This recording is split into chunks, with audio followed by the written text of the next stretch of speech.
आज कल सौभाग्य की बात है हमारे बेटी पार्वती के सुख टीकावन हुआ था दोनों जन के टीकावन टीकावन किए थे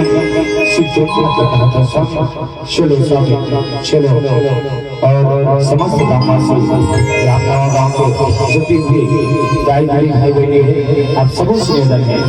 आपके पावन गाँव में आपके बेटा समान भगवान भोलेनाथ आपके बेटी समान माता पार्वती के सुख टीकावन एक एक करके मंच में आकर के जल्दी से जल्दी टीकावन टिके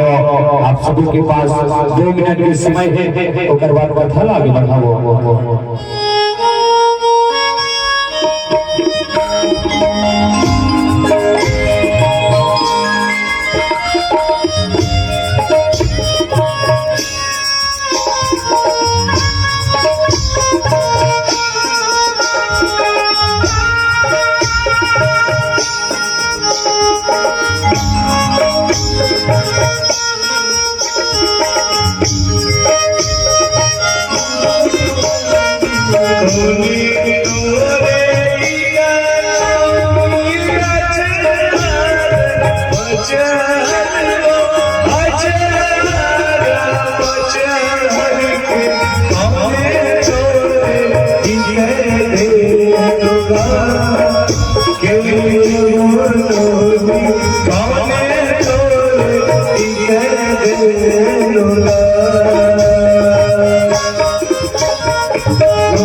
पार्वतिया बिहारिया रे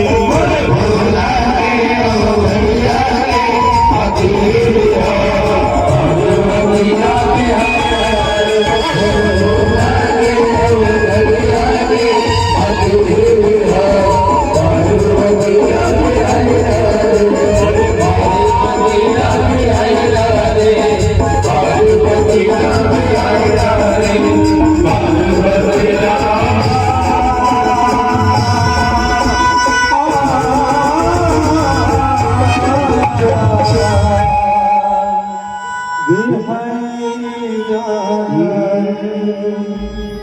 बेटी जन्म तो सगा संग छोड़ करला नामे पन के हंसी टोली सुरता के रुआते सगा होगी बेटी मोर तोरा के सगा का सरावे तीजा तोरा के सगा होगी